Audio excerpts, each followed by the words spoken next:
बिना देखे तेरी तस्वीर बना सकता हूँ, बिना मिले तेरा हाल बता सकता हूँ। अरे मेरी मोहब्बत में इतनी ताकत है कि तेरे आँख के आंसू अपनी आँख से निकाल सकता हूँ।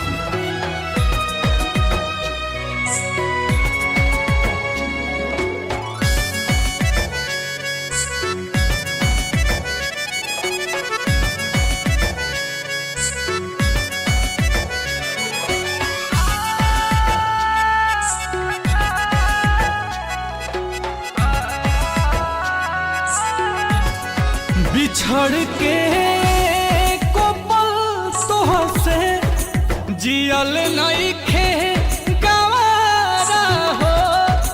कह कैसे उमर भरला सनम करब गुजारा हो। रोता दिल बेचारा हो, होई प्यार न दोबारा हो, होई प्यार न दोबारा हो, होई प्यार न दोबारा हो, होई प्यार न दोबारा हो।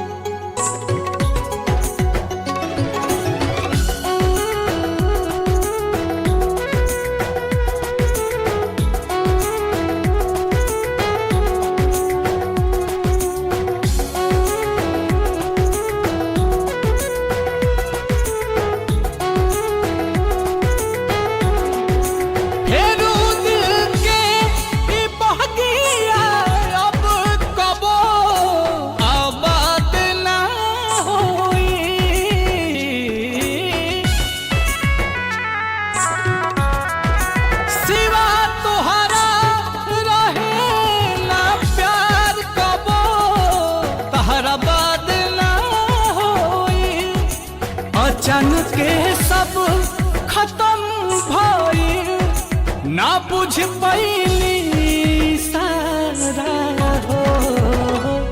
होई प्यार न दोबारा हो, होई प्यार न दोबारा हो,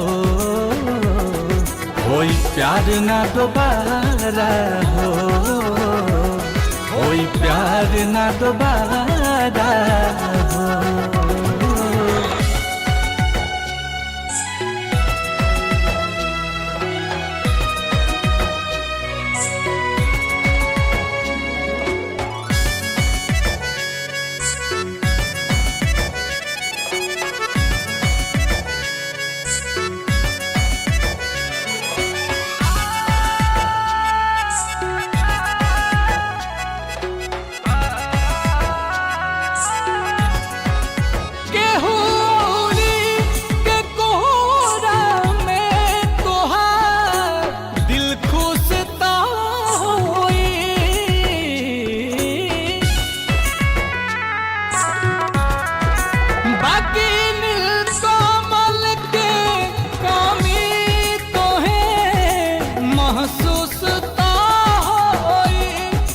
नजर के सामने आंसू के ना पैबू नजारा हो।